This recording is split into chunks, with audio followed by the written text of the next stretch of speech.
Hello, everybody. Welcome to the War and Peace Baseball Podcast. I'm Alex Uwe here with Alex Rudy. Yo, yo. And no Farbode today. It is just the two of us, and we are going to be finishing up our off-season segments that we planned for so brilliantly, leaving 7 teams of the week that we haven't discussed, as well as the right field position, our top 5 lists.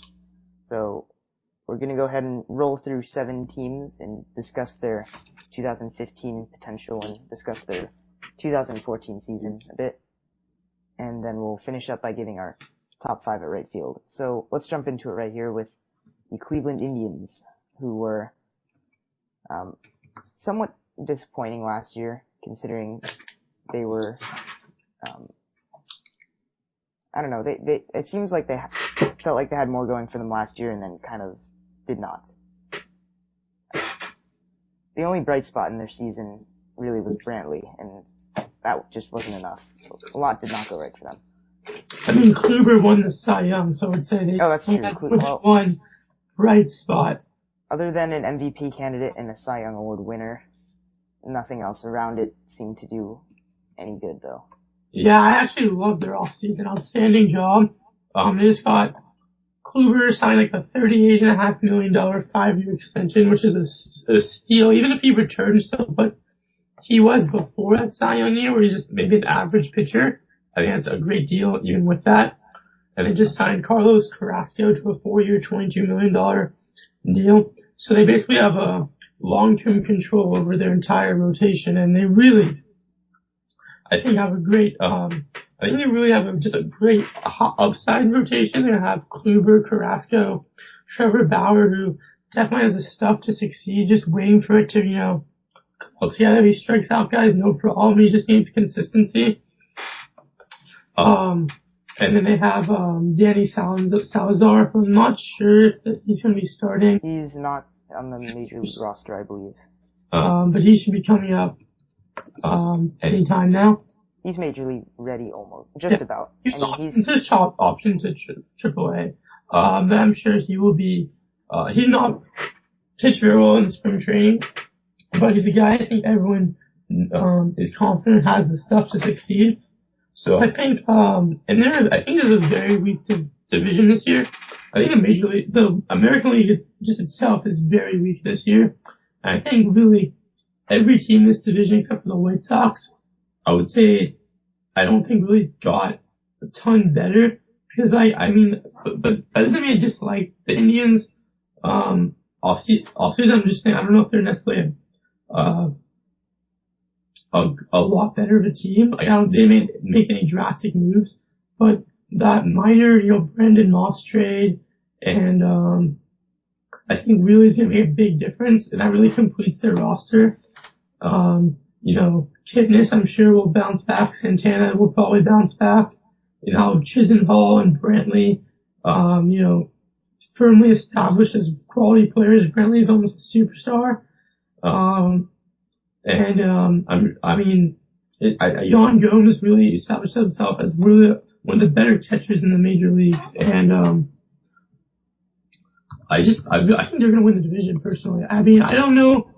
I know they're not really that much more talented than last year, but I think I just think they're the best team in the league, in their division, from top to bottom.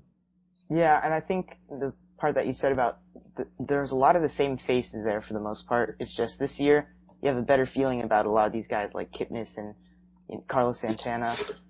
And there's something about them that you could tell that they were not having characteristic years last year, and their potential is way more than what they were able to produce. And I look at their lineup top to bottom, like you said, it did not produce last year, but it looks good, especially with Brandon Moss wedged in there. And I believe Michael Bourne is going to be back and healthier this year too.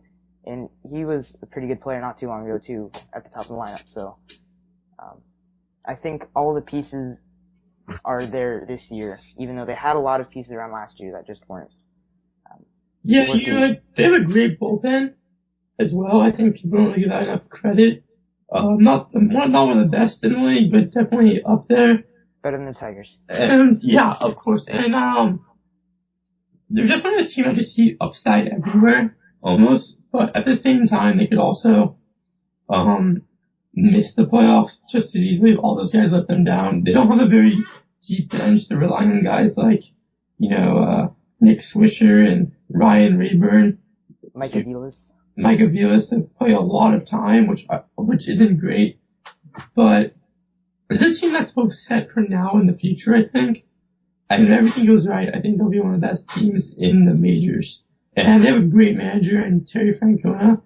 And they just show you if you're willing to spend a little bit if you're a team, someone like a team willing to overpay guys over 30 who are medium players to acceptable deals, they'll in the long term look okay considering how much team success they end up bringing you as a sum. Bourne, Daniel Murphy, and Swisher aren't really great players. David Murphy is not a starter. David Murphy aren't really great players at this stage of their careers, and those deals don't look great. But as a whole, they make them take them from, just a young team that's rebuilding to a playoff team. And I think that shows, I think more teams in the majors need to look at their strategy. We should combine rebuilding with both spending and young players. You can't just rely on young players alone. Yeah, and and Sports Illustrated gave them some credit and said they could have their year this year, and that's putting a lot of pressure on the Indians, I'm sure, and there's a lot of talks about the jinx again, because it's happened before. So, I don't know. I think just as a team, their energy, they play very well together under Francona. Yeah, they're very well rounded. I think that's like the best way to put it, I would say. Yeah, there's not a lot of there's not one just huge hole that wow. I mean, I think the starting pitching is definitely the biggest risk, but at the same time it has the highest upside. So, yeah. You want to move on to the next team? Yeah, let's go ahead and talk about both of our favorite teams, the New York Yankees. Okay. So, this is probably going to be the longest one, I'm guessing, because it's our team. Would you like to get started, or should I begin with my opinions?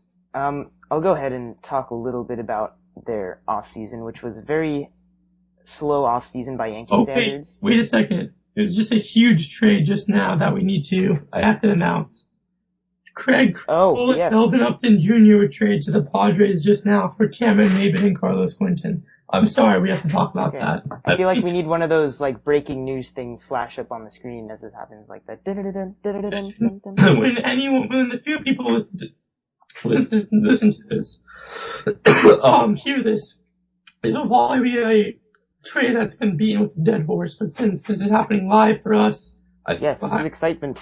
I'm gonna be honest, my first idea is that this is a horrible trade for the Braves, I'm sorry. And incredible trade for the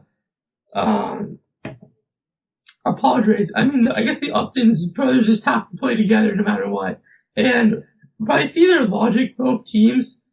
First of all, the Padres got rid of Quinton too, which is pretty interesting considering they need to get rid of outfielders, and they just got rid of Maybin and Quinton. They had nowhere to play them. And that gives them Will Venable as their fourth platoon defensive guy. So they're set in the outfield that totally makes sense now. So great trade for them, capping off an outstanding offseason in my opinion. They now have the best closer in major leagues, according to many, probably up there with Chapman, but definitely the most consistent guy the past 5 years. But from the Braves, I see their point that, a lot of those closers don't last. I mean, Mo Rivera and I'm blanking on his name. Who's the second best guy? The second most famous? Trevor Hoffman are a very, very select few guys who lasted their whole careers as outstanding closers. But I mean, Kimbrel's 26, and that's a ton to give up for just getting rid of Melvin Upton's contract, basically, which I see is why they made the trade. And the offseason makes no sense. They trade Hayward and Kimbrel now, but they also spend money to sign Markakis. They traded. I like the Markakis investment. I don't understand. It doesn't really make sense with the rest of the moves, though. If you're gonna No, it doesn't. sign Markakis, he's like 30. I mean, you look at a guy like Markakis, he can fit on any team, and the Braves don't need him more than That'd be a great move if, like, you're like the Royals, but like, yeah, it doesn't really make. He's 31. He's a guy who's not gonna get any better with age. He's just, just a solid all around hitter. Mm-hmm. This trade declining lately. It's like, wow, pretty shocking move. Not gonna lie. Yeah, this trade is so fresh that I have not even been able to see the trade details yet, and I'm still fumbling looking for them right now. That's how fresh this trade is. It was Quinton and Cameron Maben for Kimbrel and Melvin Upton Jr. It sounds like. I would really be shocked if that was a straight up trade. You would think there'd be more. Because especially one big thing is the Braves got no pitching back for the best closer in baseball. I mean, that's like a highway robbery. I mean, it's like you're giving away your. Okay, wait. Can I interrupt? Is this another breaking news update? There was more to the trade. Okay, I have yet to see any of this. So the Padres also gave up a man named Matt Weissler. An outfielder named Jordan Harubek, and the 41st overall pick in this year's draft. I didn't even know you could trade draft picks in the MLB, but apparently you can now. Yeah, I think that's the thing. I did not think that was a move, but yeah. Okay, what is your news provider? I cannot. Apparently, Whistler is the best pitching prospect on the Padres, but his ceiling is a mid-rotation starter. So, yeah. Yeah, I don't understand then for these Braves. I mean, you're trading away arguably your best, or one of your best players, along with one of your worst players with a huge contract. So you're kind of like trading a terrible defense. You're getting rid of him. You're getting rid of Upton. I mean, I know it's amazing for them. You think it's a great trade for them? No, it's like the Braves. I don't know, like how much. I don't know details. I don't know how much of the Padres are eating of his contract or whatever. Doesn't really make. They don't really commit to one strategy, I think, well enough. Well, here's what I'm thinking. So, if the Padres do pretty much eliminate Upton's contract from the Braves' lives entirely, then I'm a bit more okay with this, because a closer role is something, of all the positions in the game, I think is the easiest to replace by far. So, I don't have a huge problem with it if it means the Braves have a lot more flexibility. I just need to see them do something now to take action. Yeah. Quickly, according to MLB.com, Weissler is the second top prospect behind Austin Hedges for the Padres, and Jordan Parubek, the outfielder, is the 19th top prospect. So, if you really take that all together, that's not a terrible haul for a Kimbrel. I would have liked them to have gotten one just core piece instead of a bunch of guys where, I mean, Quinton was just a throw-in, I'm guessing, to try to trade it. But, I don't know. I mean, none of this, I think that's like, see, if you're gonna trade a guy who's that young, don't have to try to get at least one guy who's at least as good just to replace that production. And then none of the guys they got are really gonna be, unless they just get a steal with that draft pick somehow, which is certainly possible, but like, I don't think any of those guys. What round is that draft pick? It's the 43rd, so it's the very beginning of the second round. See, or it's in the, it's the, what's it called? It's the, like the extra draft pick part, when they give, like the ones that go along with compensation draft. Yeah. Pick, I would believe, or it's either that or the beginning of the second round. So, that's fascinating. I think, we can talk about this again next podcast, maybe with a bit more of a, Avi gets to, sit in a little bit. Yeah. But this is just a little bit of a outstanding offseason for the Padres, I would say, right? I would say so. I obviously don't see Melvin Upton Jr. getting any playing time even when healthy. I mean, so he's a defensive substitution at center field, maybe. No. No, he's well, defense. They still have Who's the other No, outfielder they have? Venable, who is also a really good defender. So if that's your logic, then yeah, I'm okay with Melvin Upton Jr.'s name being wiped off the face of the earth. I'm totally fine with that. I like those BJ a lot more. Yeah. Okay. I mean, he was more likable as BJ, even though he sucked. Yeah. So do you want to go back to the Yankees? Yes. Maybe? Okay. Let's go ahead. We conclude this breaking news interruption. So back to the Yankees. I was about to say I believe that the Yankees had a very quiet offseason by their standards, but a much smarter offseason, I'd say, than they've had recently. One of the more significant pieces was Andrew Miller at the back end of that bullpen. And, recently there's been a lot of talk about the Yankees having the two-headed close with Miller and Betances sharing time there. And that's an interesting topic in and of itself. But I think that's an amazing problem to have, having two players that you can trust at closer. They're going to do committee for now. Yeah, that's what I said. Okay, yeah. They're saying that the two-headed closer with. Yeah, I like that a lot. Okay, continue. Sorry. Yeah. Anyway, I'm just saying that's a nice problem to have. Also, they re-signed Stephen Drew, which is just kind of a filler piece. Obviously, they have a prospect. Was it Jose Perella? Yeah, he just got a concussion. Yeah, he's injured right now. Rob Russ Reiner are their two top second base prospects. Right, so they're close. They both to being able to spring training, but neither of them are major league ready defensively to play second base. Mm-hmm. I mean, I like that just because they know what they have. They're being patient with what they have. They're not trying to go after something drastic that could go wrong for them. My favorite move was they just traded for Gregorio Petit as a backup infielder to go with Didi Gregorius. So they have Gregorio and Gregorius. So. Yeah, and that's partially because Brendan Ryan is injured as well. So Perella, Ryan, that was just a move that had to be done for the Yankees. They need a backup infielder. So that's another small move as well that helps them out very much. They also acquired a couple of bullpen pieces other than Miller. They got David Carpenter and Justin Miller, right? I'm sorry?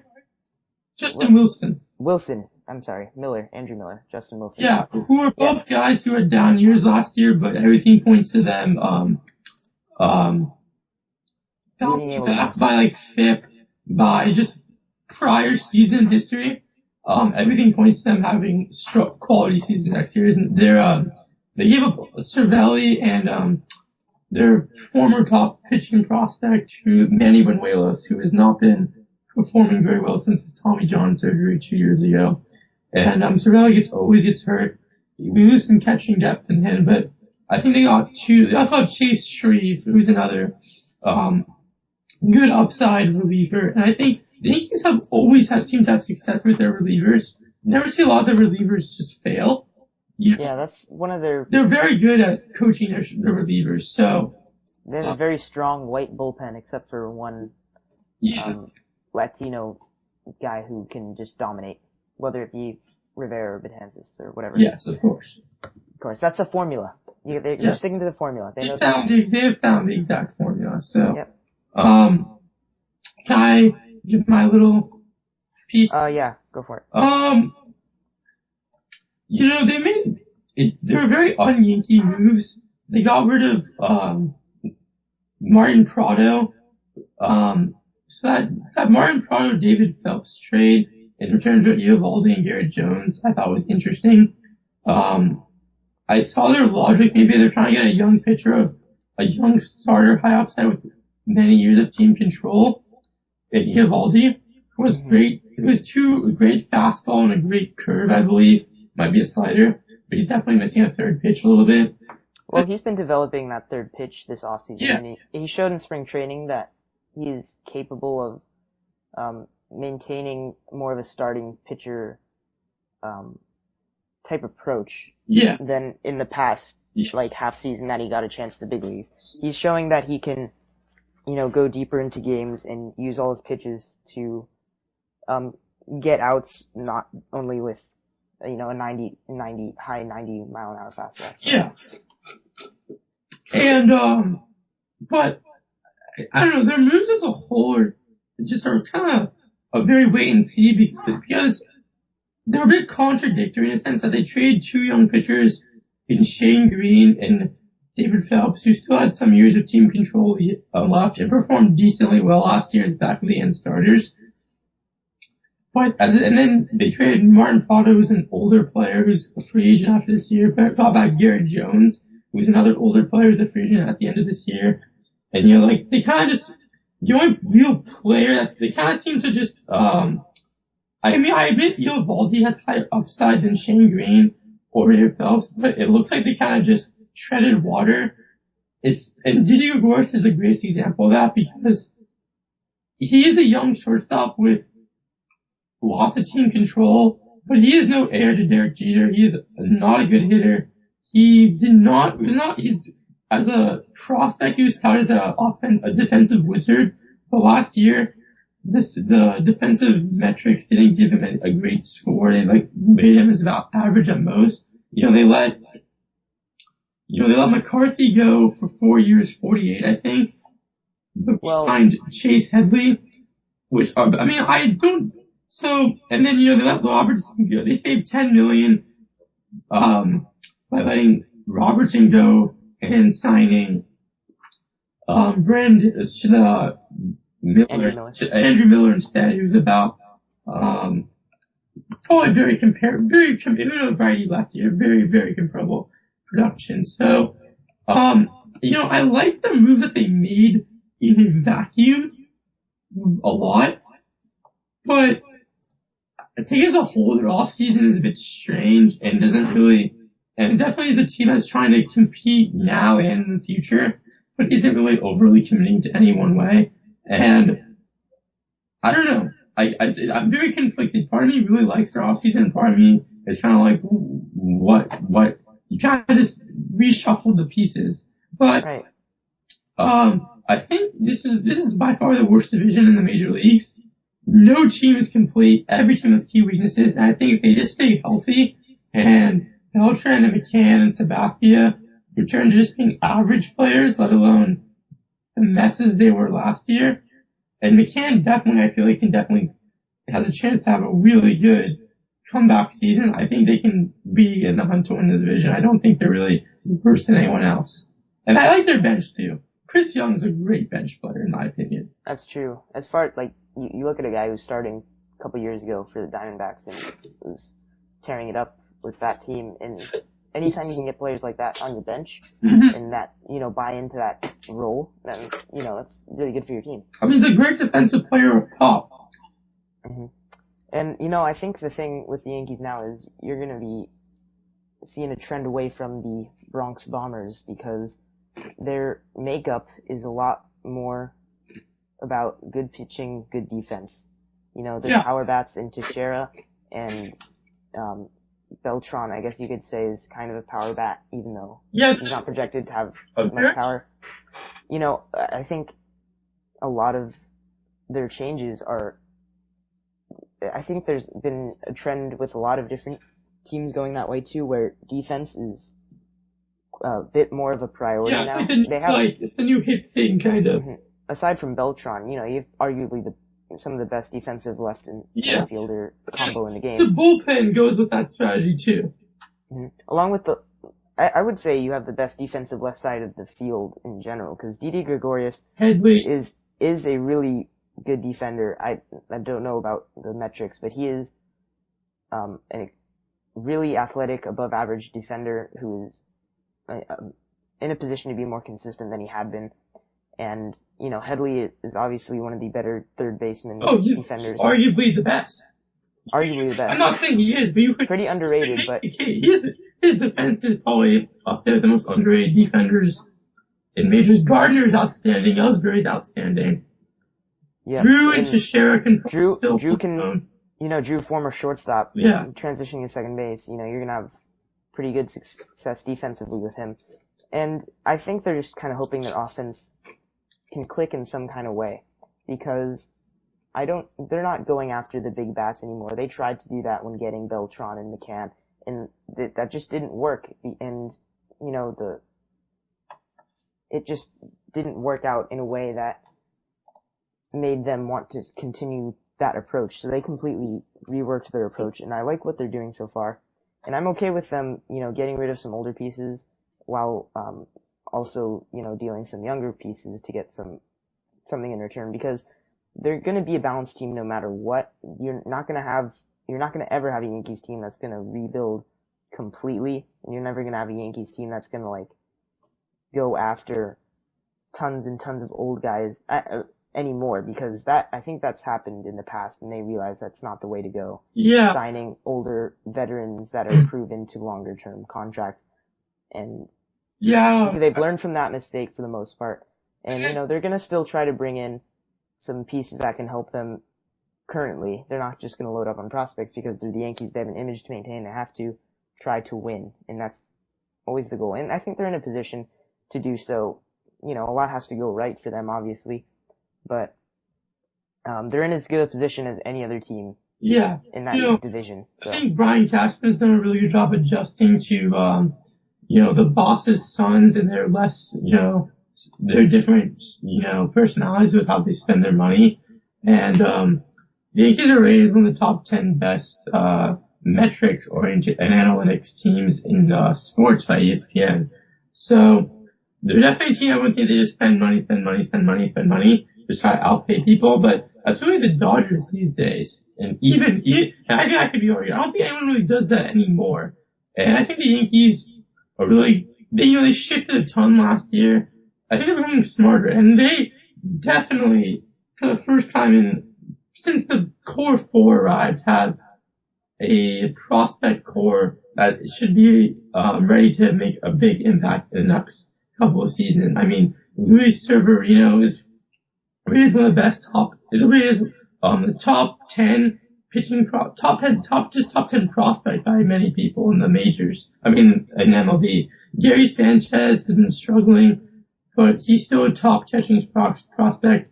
Aaron Judge and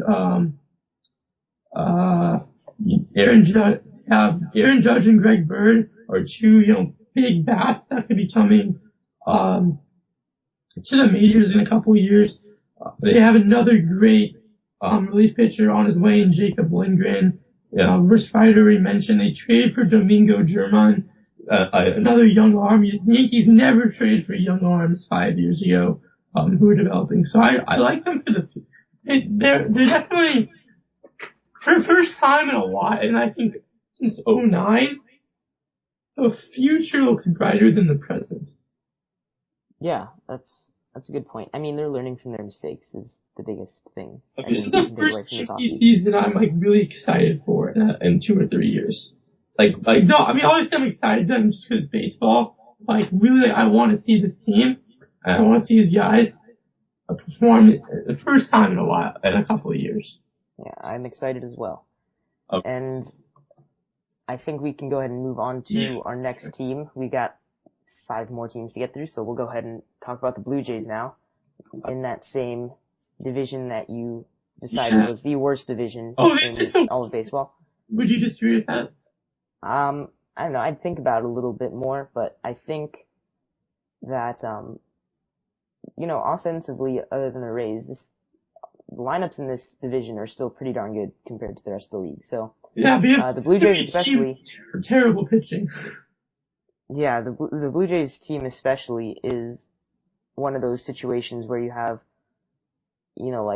half a lineup that is super intimidating, and then you still have some holes, and then you have some really good young pitchers, and then you have some really old guys that are just filling space and not pitching very well. So this is the opposite of a balanced team right here, but it just might work in a lot of people's minds because it's very exciting.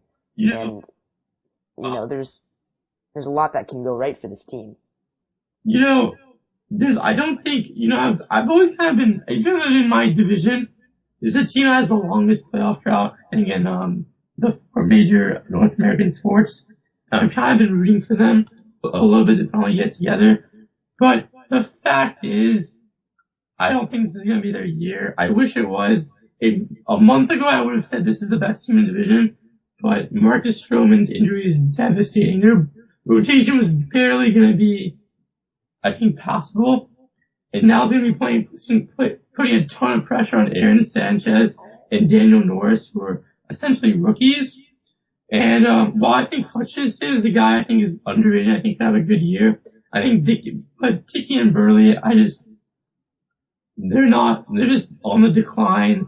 Dickey really has never shown himself to be nearly as dominant as he was his Cy Young year. Burley started off hot last year, but I think we all know what he is at this point. Back rotation innings eater. Michael Saunders and Meister's Turris, who are already just average guys, are already hurt. And we'll probably start to see them on the DL. And that just leaves them really empty at left field and second base. Dalton Pompey's passable, maybe at center. You know, they're relying on Justin Smoke and Navarro and Danny Valencia for their bench, and while those guys are fine, they don't really fill. Those guys are solid bench guys, but they're all at positions where they're full at. So the best bench players can't really get them, are basically just going to be splitting DH because none of them can play the outfield or second base where they need them. And the bullpen, Liam Hendricks, Marco Estrada, Brett Cecil, that's really nothing to be, it's not really too intimidating. So a month ago I would say this is the best in the division. Now I'm just wait till next year. There's always next year again, Blue Jays fans. Sorry to say. Yeah, well, I'll go ahead and be the optimist and talk about their 1 through 5 in the lineup, which is probably what everybody is most excited about.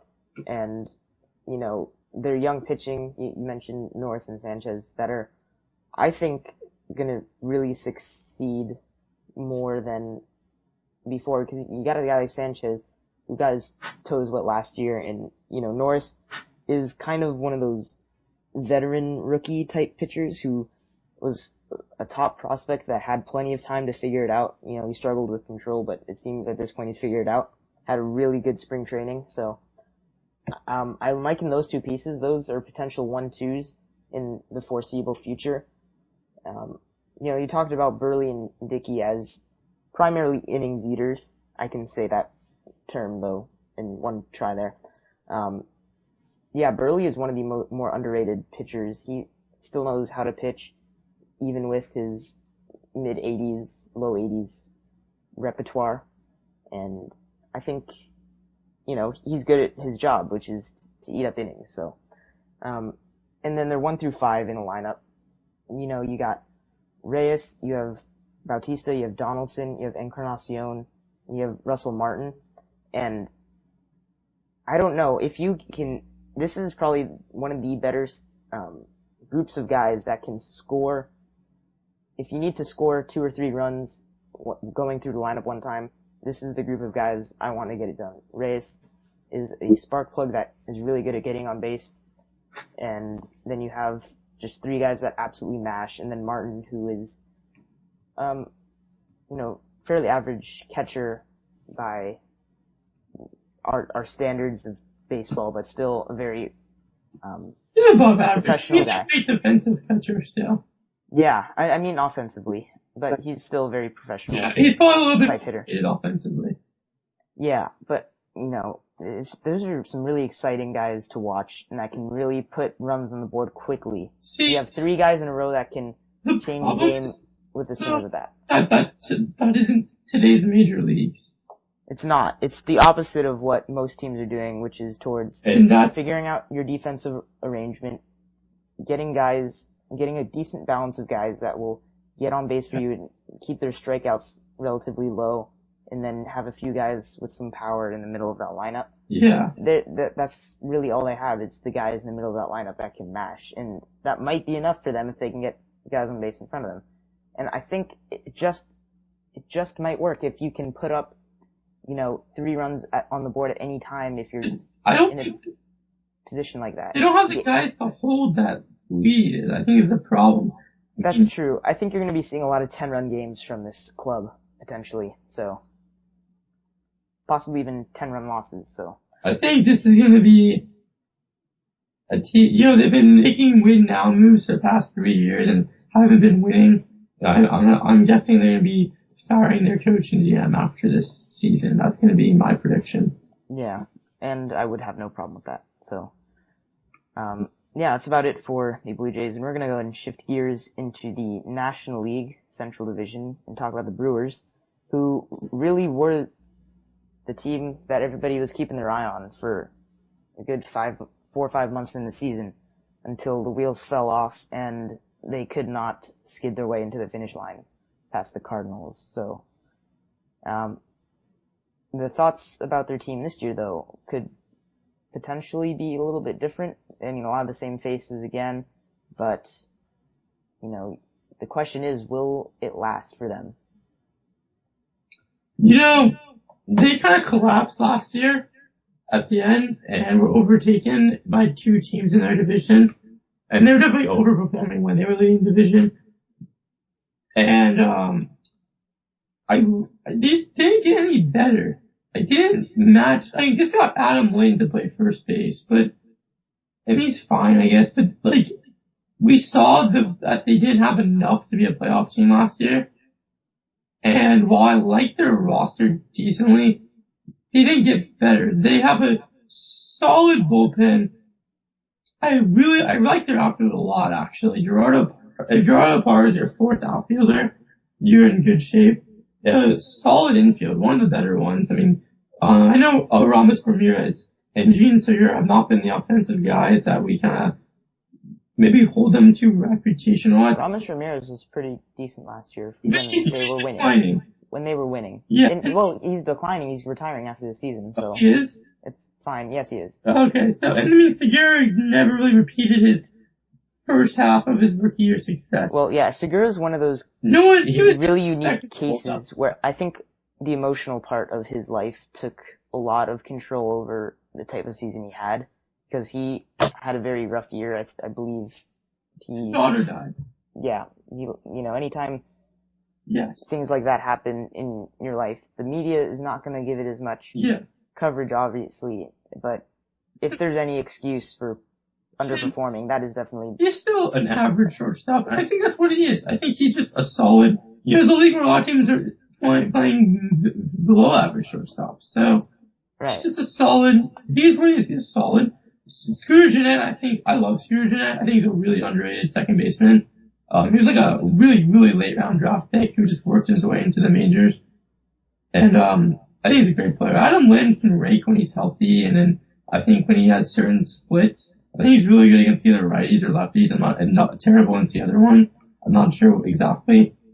I can't remember off the top of my head, but Jonathan Lucroy, Carlos Gomez, you could argue the best players at their position.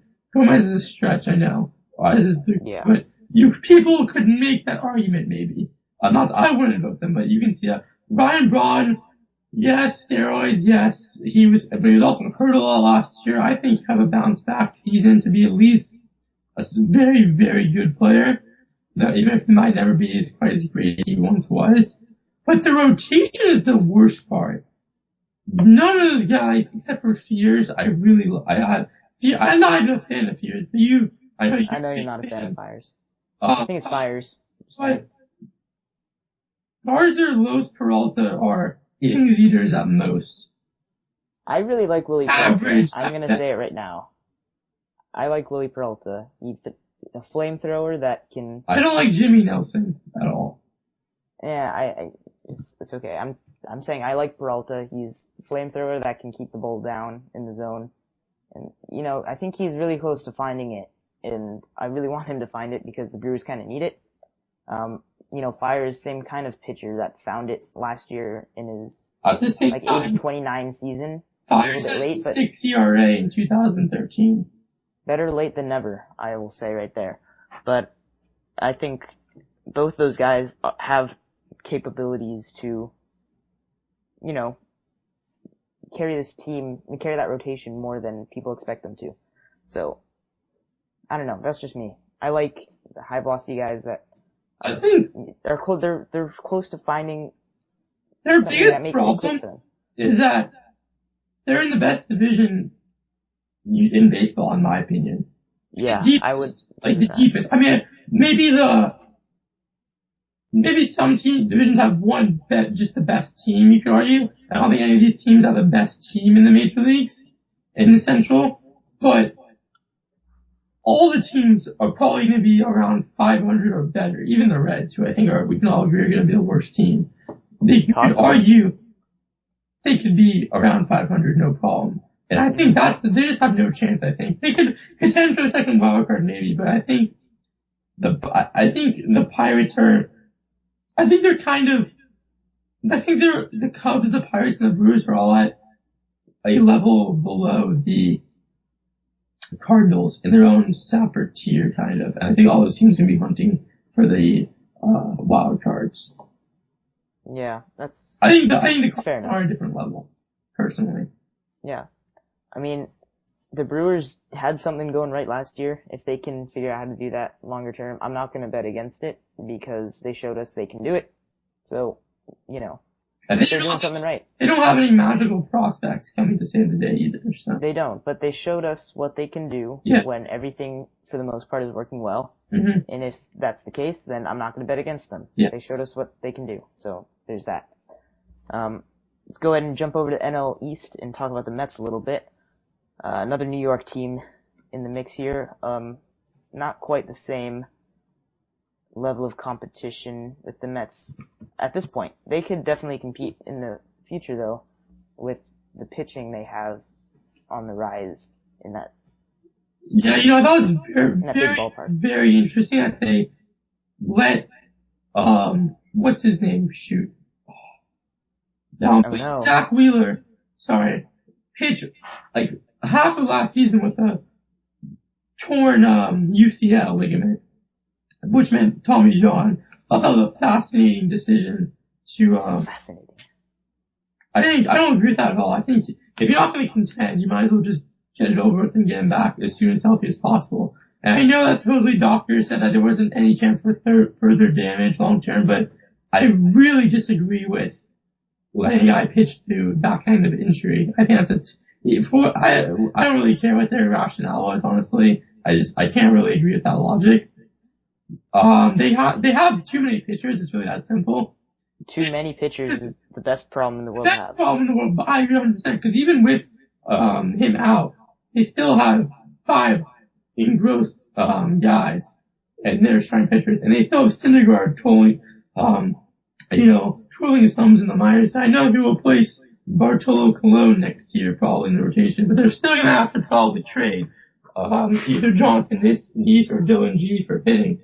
I like the Kadire signing decently, though it's a very weird move to give up a draft pick when you're a team that's not ready to contend. But I don't hate it. I can't really complain if it's going to spend money on a good player. That's just my philosophy. Good players are going to make money. Yeah.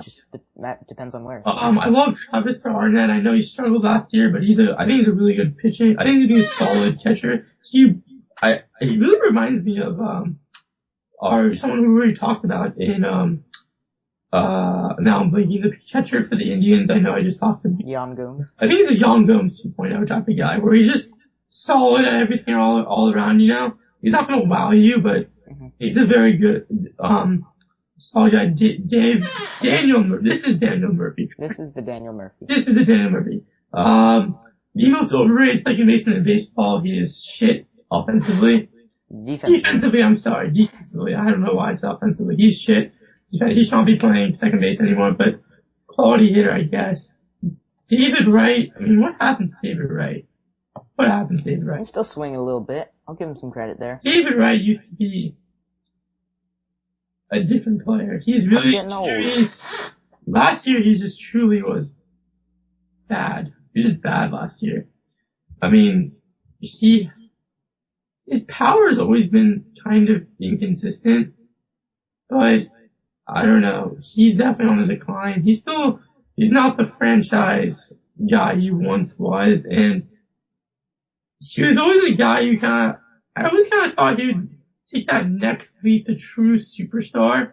No, I thought he was right about where I expected him to be.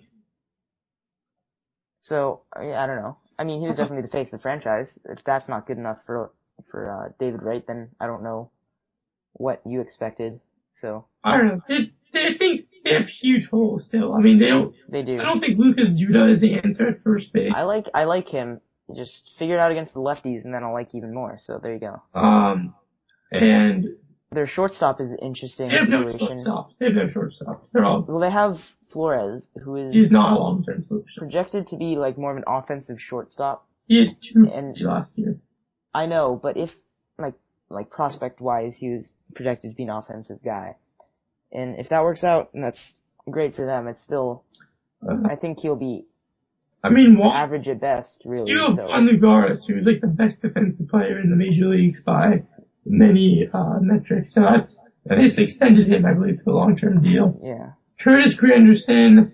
What happened to Curtis Granderson, dude? I remember when he was on the Tigers in the first year on the Yankees, he was like an insane guy. And then he was a great player, very, I think underrated actually by many. A great defender, runner, and hitter. And then he slowly kind of been going to becoming just trying a golf swing.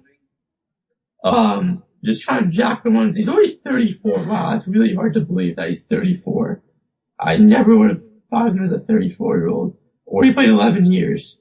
Wow, doesn't feel like that to me. But he's definitely not the long-term solution. I think his team is a team that has the pieces for some of the pieces for the future, but it's definitely a good it's way away from contending again. Their rotation is very attractive, so good things to come on that front at the very least. Offense is easier to replace than pitching, in my opinion. So I agree. It's doable. I don't know about in this MLB. It's doable. It's hard to get bats in today's game, but I see your logic. It's very doable at this point. So that'll be it for the Mets, though. We'll go ahead and talk about one of their competitors, the Braves. And we did talk about, actually, we have the Braves and the Padres, the last two teams that we need to talk about. And they just completed one of the more interesting trades that we've seen in a while. And we got to talk about it. We got to talk about it as it happened earlier in the podcast. So, I'm gonna ask a question unless you have something to you want to use it. If you do something you want to say, or kind of just ask something to you and see what you think. No, I was just gonna go ahead and say that considering we talked about the Braves and Padres regarding that trade as it happened live on our podcast, we don't really have much to say about them at this point. We've talked about them plenty throughout this episode already, so go ahead and ask your question though. So, if you were them, why wouldn't you have? If I was the Braves, if I was the Braves and I did it off season, I really would not have done it the way they did. I don't see, let's take Jason Hayward for Shelby Miller, for example. I did not like that trade. Shelby Miller had a great rookie year, had arm issues and had shoulder issues and success issues a lot last year. I don't know if he's one of the most fascinating players in the major leagues. He really could be. I really have no idea what his career is going to end up at this point, but he's not the top prospect guy I really thought that he was 3 years ago. I don't think he'll ever be more than a number 3 or 2. They already have Teflon and Wood, who are great pitchers, but the rest of the rotation sucks. But these don't make any sense. They have these guys like Simmons and Freeman and Bettencourt, and Teflon and Wood. So that's 5 outstanding young players. And then they're filling position. And then they just traded Upton and Hayward, signed Markakis, signed Johnny Gomes and Eric Young Jr., signed Jason Grilly, just traded Kimbrel. Those moves as a whole make no sense. What are you doing? You just got worse. You didn't get anything, you just got worse. They didn't even with this Kimbrel trade, I know they got the top pitching prospect on the Padres, but they didn't rebuild in return for I don't think they helped themselves for the future or now really that much. I don't really like I hate their offseason. I'll give it a D.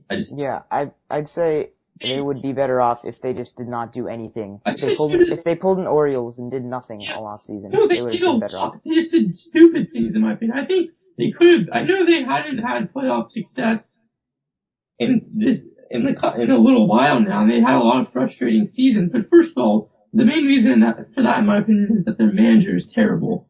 He should be fired. And they had some terrible luck. And I don't know, I think they could have signed like James Shields maybe, kept their team the way it was.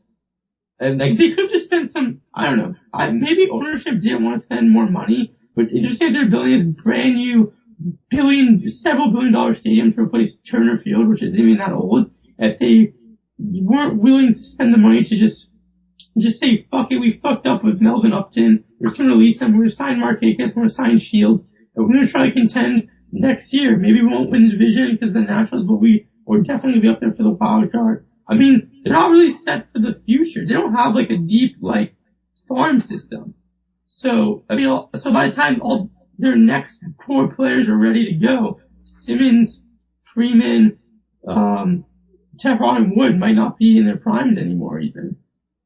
Right. And, I mean, I look at their team, a lot of the faces that I did like last year, like, I didn't like their team as, like, very much last year either, but the faces that I did like are no longer there. And then you're just like, oh, okay. I mean, I love Ford.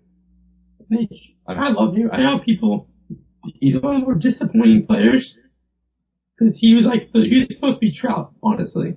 And he never really reached that offensive ceiling. Who was that? Hayward? Hayward, yeah. Yeah, I agree. I like Hayward. He's a guy you want forever. He's very valuable player. You're not gonna lose his defensive production, and he can only get better at the plate at this point. I mean, he can only get better. So he's proven he can be a good hitter. He just hasn't been consistent. I mean, right. I don't know. Justin, I mean, it's interesting.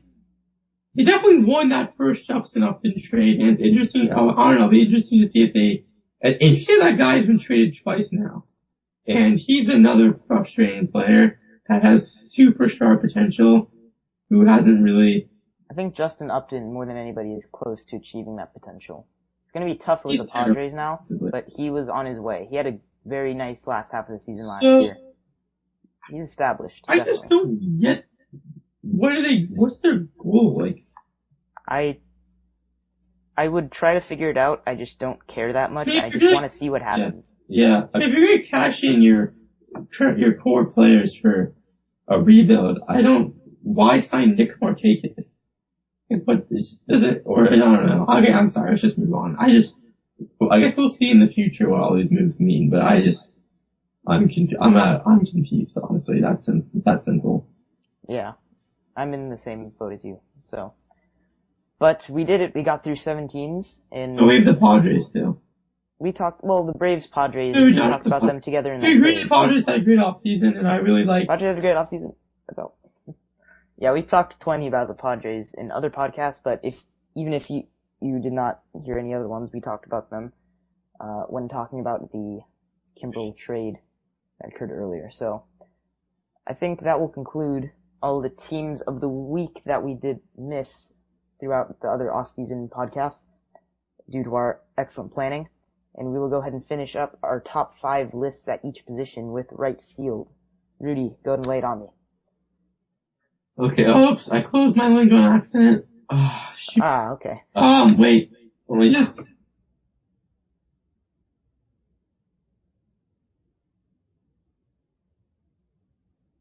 Technical difficulties? My fault. No, I closed it on accident. Ooh. Yeah. Can you go? Would you like me to go ahead and bring it back up? Or I'm doing it right now. Okay. Okay. I thought we were losing your Skype connection there. Number 5. I'm sorry. Number 5. I had a tie between Ryan Braun and Hunter Pence. A tie. I thought. Wait, no. I'm sorry. Hold on a second. I remember that the Rudy clause states that you go in order from 1 to 5 for the most part. Oh, I thought you guys didn't like it when I did that, so I decided not to. I was getting used to it, so I don't know. Now we'll go to 5. Number 1 is Giancarlo Stanton. I love Giancarlo Stanton. I will marry him and have his kids. He is going to be I think people are going to realize this. I think he's going to finally have his fuck the world, I'm the fucking best here, I guess. I think he almost did that last year. Yeah, before he got hurt at the end. I think his average can get even better. He had 13 stolen bases, which is a lot. You don't think of him as a runner. I think his team is a lot better this year. There's a lot more lineup protection. He's gonna go off. I think he's gonna go off this year. I think he's gonna win the NL MVP. And, I expect big things from him. He's also not a bad fielder either. I mean, he's a beast. I love him. He's a guy that, like, when we were really young, when the steroid era was still going on, there are a lot more guys like Giancarlo Stanton. Giancarlo is I appreciate the name change too. He's in a different era, I think is the best way to put it. 2 is Jose Bautista. The king of bats. Everyone secretly thinks he's taking Royd's team. He's the captain. It's gonna be like his probably 5th or 6th season of dominance at the plate, I think, after being a nobody. And he's just continued doing work. He is who he is. He wrecks. I almost think he doesn't really get enough attention actually that much. As his last year's season was incredible. I don't think people really give him that much. He is on base an insane amount. What's his on base percentage? On base, I think his on base is around 420. I could be wrong. OPS? I don't know. I don't have his file up. I just know his on base percentage is low 400s, and that's insane. I mean, people don't really. Maybe I'm wrong, but you don't really see a lot of you don't really see a lot of people making a big deal of how great Jose Bautista is. His on base, his OVP was 400 last year, and his OPS. Okay, I thought it was a little bit higher, but still, that's really good. Plus, on base was 927, those are all really good. I mean, he's not on that Trout level, but he's right below. He's a great player. I mean, I think we can agree. He's definitely taking steroids though. Also, Puig number 3. He last year really wasn't that incredible offensively, but he's arguably the best. Arguably is the best tools in major leagues. I think he's up there with Trout, Harper, Hayward, and those just athletic freaks who happen to pick baseball as their sport. I think they would have been great at any sport they picked to play. I think you could even argue his rookie year was a much better season in less games played, actually. So I'm expecting a bounce back year a little bit, actually, and him kind of moving a step on that ladder. He definitely has the potential. I think their offense is going to be better this year. It's now Peterson and Kendrick and Rollins giving him a bit more. I guess that's not really necessarily a lot better than last year's hitters as a whole, but I think it's more balanced, more RBI opportunities. Yeah, I mean, good. I think he'll be better fielding and stuck in right field. And I'm kind of expecting more. I think he's better than he's shown, actually. I mean, he kind of took a step back last year, so. What is that, about 4 now? You're on number 4. 4 is Jason Hayward, that we just talked about. He's one of the best defensive players. One of the best defensive players in the league last year. He still had batted .270 last year, 84 runs, 61 RBI, 17 home runs, 16 stolen bases, which is fine. If you're that good defensively, that's great production. He's really the left. He's essentially right field Alex Gordon with slightly better, if anything. I mean, those are just great players that every great team needs. I think he's perfect on the Cardinals. They have, he fits their profile very, very well. He's a Cardinals player, would you not agree? He feels like he should be on the Cardinals, I kind of feel like. Maybe that's just me. But I think, if they didn't have to play Matt Holliday in left field, if they could play anybody with, average defensive ability, best outfield in baseball, period. I mean, I don't know. I mean, John Jay is a really good defensive player. Yeah, oh, you mean best defensive outfield? Is that not what I said? You said Sorry. Best outfield. Oh, sorry. I was talking about defense there, so hopefully that subs in, That's yeah. gonna be, yeah, and he's never really had as good of an offense. I mean, his rookie year, he had 270 with 72 RBIs, 18 home runs, 83 runs. His 2012 season, he had .269 average with 27 home runs, 82 RBIs, 93 runs, 21 stolen bases. That was probably his best offensive year. 13, he was terrible, actually, offensively, probably overall. And this year, he was fine. So, He was fine. He's 25. He's so young, considering he's already played 5 whole major league seasons. Yeah, I remember when he came up that year. Dude, I mean, he was the guy that everybody was watching. He was so hyped. I mean, man, he was an exciting guy to hear about. I mean, I've kind of quit on him, believing he'll finally break out offensively in my mind. I just don't think that's really him, but it could happen. He has all the tools. He could do it. And, he's honestly who's exactly like him in almost every way, I think, is, Eric Hosmer.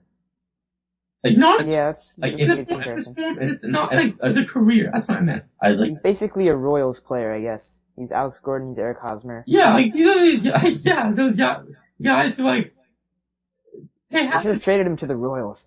They have it all, they have it all, but they haven't really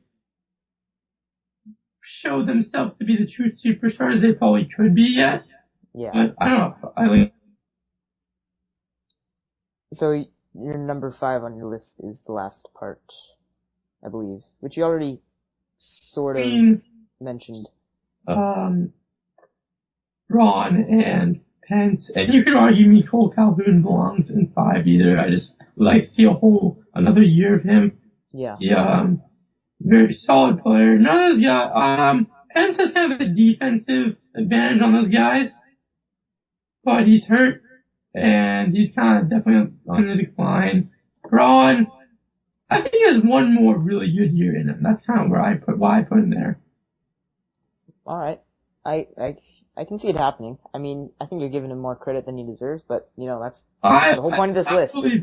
That's the point of this list, is giving guys credit where you think it is earned. I'm gonna go ahead and do my list in the normal order, of course. And I'll talk a little bit more about Hunter Pence, who is my number 5. And, I highly recommend his Baseball Academy, if you have not heard of that, by the way. You should look that up. It's pretty hilarious. But, he is one of the more intriguing players to watch around the league, and he is just still able to produce at such a high level and really lead a team in ways beyond his production, which is pretty good to begin with. You hear his cheesy speeches rallying the city of San Francisco, and it worked for 2 World Series rings at this point. Hopefully more in the future for him. And I don't know, he's just such a fun guy, and his production is there, and, he's able to justify everything he does, and able to justify his leadership role on that team. So, number 4, I also have Jason Hayward, pretty much just for his defensive, amazingness. I don't know. He's just on a entirely different, him and Juan Lagares are on a different level of defensive production. Simmons. And Andrelton Simmons. I was, more outfields, but yeah. Okay, yeah, sorry, you're right. I agree completely with you. So, yeah, that's enough to earn a way onto my list, if you're able to perform like that. And his offense is not a negative, so, there you go. He's able to hold his own in the big leagues and really contribute to his team beyond his stats, you could say. So, number 3, I have Jose Bautista. And, Rudy is fully convinced that he is juicing, and someone proved me that he's not. Okay, well. Someone proved me that. Yeah. So. Him and Encarnacion are juicing. It's that simple. I mean, you don't just come out of nowhere like that. You don't just develop power when you're. I do want to talk a little bit just about his approach. Not so much about his stats or anything. We already kind of went into how amazing his stats are, but. Wait, guys, quickly, I have no problem that he, it doesn't, anger me that he's taking, that he would be, if he was taking steroids, it doesn't, No, I'm just giving you a hard time. I'm into the entertainment, if it's gonna entertain me, it's okay. I'm really just giving you a hard time right now. I'm not doing anything beyond that, so, Yeah, so I wanted to talk about his approach, and it's probably the most unique approach in the big leagues that really has no business working, but he is so good at executing it. His approach is get up on the plate, have a big leg kick, be on time for an inside fastball, any count, any time, and he just doesn't miss. You know, you think it's easy as a pitcher to work away from a hitter like that so he cannot pull home runs off of you all day long. But you have to come inside against major league hitters. That's just how it has to be. And Bautista does not miss that inside pitch. He's always on time with one of the biggest leg kicks in the game, which is extremely hard to do. And his discipline has to be the biggest part of that, being able to lay off pitches he knows he's not going to handle. And, you know, recently he's been doing a better job of that. You know, if pitchers are really doing a good job working around him, you know, dotting the outside part of the plate with breaking balls or whatever, he's been doing a good job. He's taken some singles the other way. He'll take his hits now, and he'll certainly take his walks because nobody wants to pitch to him if they, you know, if he's laying off everything that they're throwing away from him. And his approach is just worked beautifully. Like most major league hitters have to have an approach that they're gonna spray the ball and, you know, try to drive the ball to all parts of the field to really be successful power hitters. And he has just taken a very aggressive approach. You know what? I know what I can do. I can hit a ball out to left field all day long off of an inside fastball or any inside pitch. And he's just embraced his approach. And I think there's a lot of major league players that stray from their approach, and that's one of the most important things as a hitter. So yeah, that's just a little bit of general baseball talk right there too. So,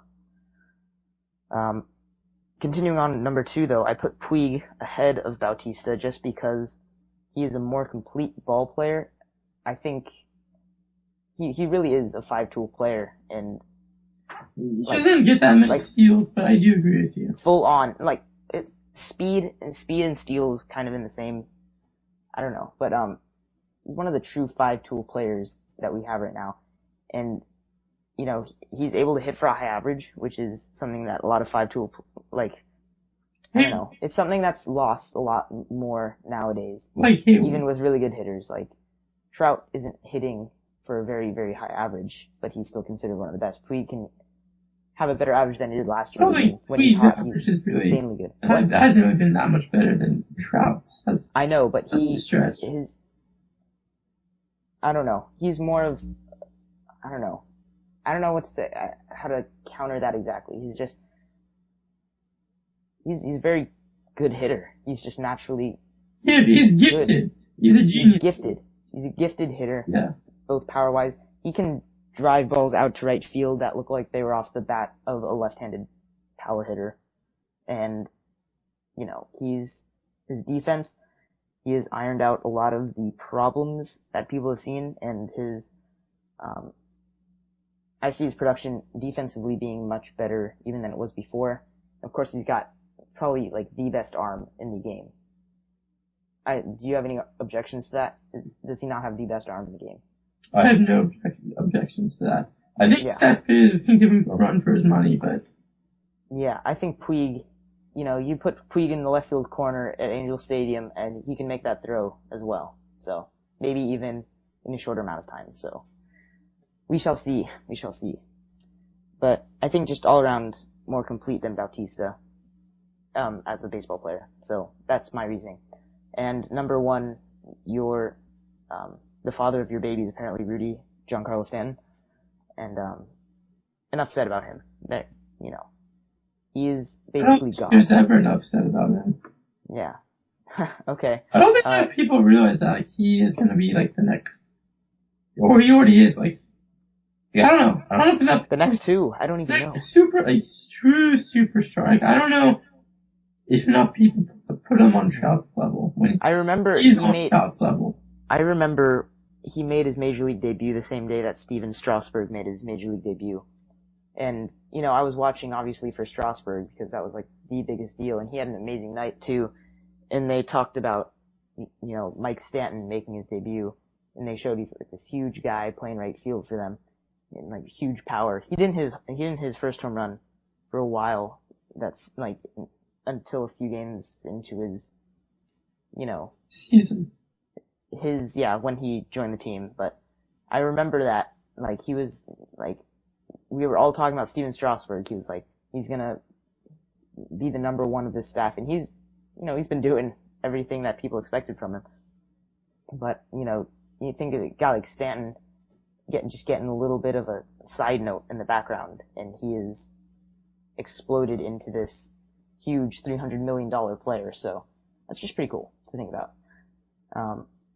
So yeah, that is going to conclude our list, and that's also going to. Do you think we should maybe mention our projected division winners and? No, Yeah. because we are going to end this podcast. This is going to be the last official off-season podcast for the War and Peace baseball deal going on here, and we are going to very soon, within this week actually, we're not going to wait a whole week, have our opening day podcast and go over all kinds of fun stuff, predictions.